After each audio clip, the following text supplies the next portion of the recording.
मैं social media पर एक लड़के से बेशुमार मोहब्बत करती थी। हमारी हर रोज फोन पर बात होती थी। फिर एक दिन मुझे पता चला कि मुझे ब्रेन ट्यूमर है।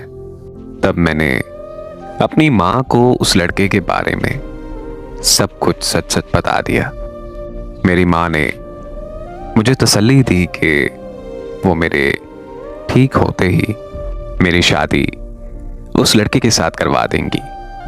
फिर मुझे अपना इलाज करवाने के लिए अमेरिका जाना पड़ा, लेकिन मेरे अमेरिका जाने से एक दिन पहले मेरे घर वालों ने मुझे बिना बताए मेरा निकाह रख दिया।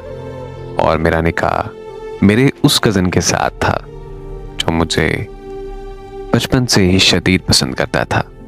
मैंने उससे निकाह करने से साफ साफ इनकार कर दिया, लेकिन मुझे इमोशनली ब्लैकमेल किया गया तो मुझे मजबूरन हाँ करनी पड़ी।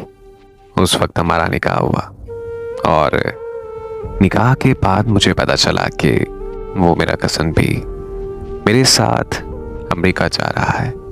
इस तरह मैं अपने कज़न के साथ अमेरिका चली गई और जिस लड़के से मैं प्यार करती थी उस तक मेरे घर वालों ने ये खबर पहुंचा दी थी कि उसकी मौत हो गई है।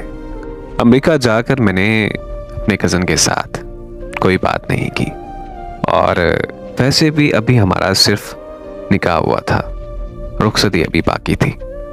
वहाँ मेरा दिन ब दिन इलाज चलता रहा और अल्लाह के करम से मैं बिल्कुल ठीक हो गई। और फिर 3 महीनों बाद मैं और मेरा कज़न पाकिस्तान वापस आ गए। जैसे ही मैं पाकिस्तान वापस आई तो मैंने फौरन उसी लड़के से राब्ता किया। जब मैंने उसे कॉल की तो वो फ़ोन पर बहुत ज़्यादा रोया और उसने मुझे कहा कि मुझे पता था कि तुम जिंदा हो।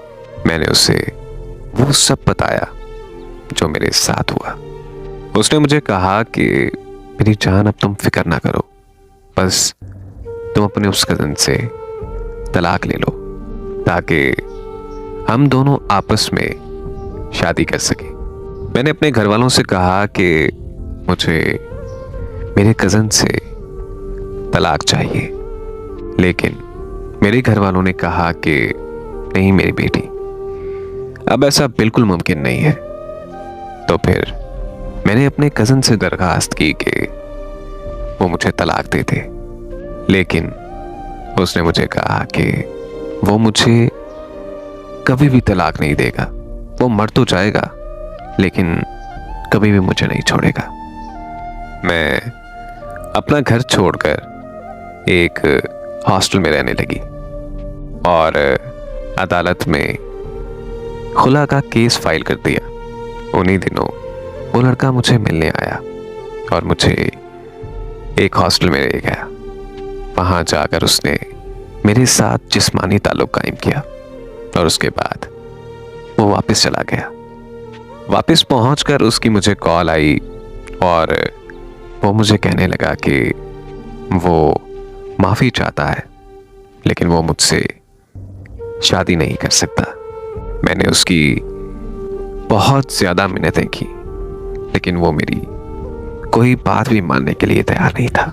जिस इंसान के लिए मैं पूरी दुनिया से लड़ गई, जिस इंसान के लिए मैंने अपना घर बाहर छोड़ दिया, वो मुझे सिर्फ एक सॉरी कहकर छोड़ गया। तब मैंने अपने कज़न को कॉल की और उसे मैंने सब कुछ सच सच बता दिया। मैं जिस लड़के से मोहब्बत करती थी, मैं उस लड़के से जिस्मानी ताल्लुक कायम कर चुकी हूँ। तो क्या तुम मुझे अब भी तलाक नहीं दोगे?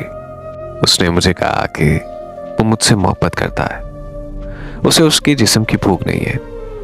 उसने मुझे कहा कि वो मुझे कभी भी तलाक नहीं देगा।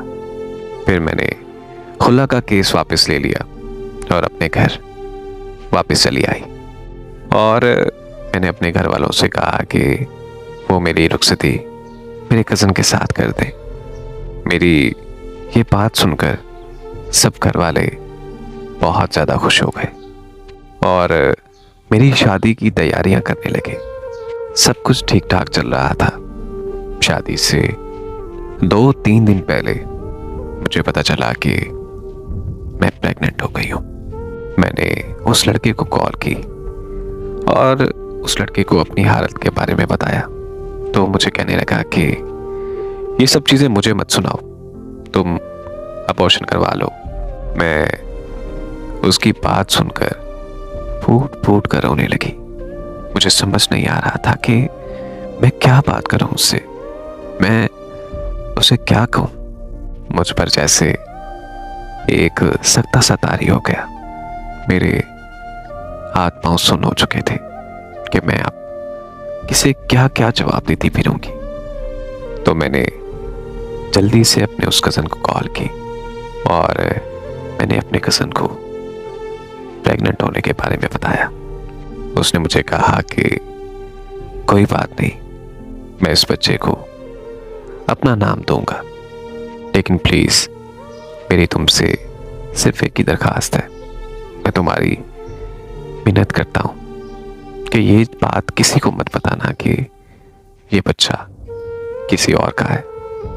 अपने कज़न की बेशुमार और सच्ची मोहब्बत देकर मैं सजदे में पड़ गई। मैंने रो रो कर खुदा से अपने गुनाहों की माफ़ी मांगी और उस रब का शुक्र अदा किया कि उसने मेरी इज्जत बचा ली। उस ज़ात ने मेरा भरम रख लिया, मुझे इतना प्यार करने वाला शौहर दिया जिसका मैं कभी सोच भी नहीं सकती थी। आज मैं अपनी ज़िंदगी में बहुत ज़्यादा खुश हूँ और मैं अपने शौहर के साथ एक खुशहाल ज़िंदगी जी रही हूँ।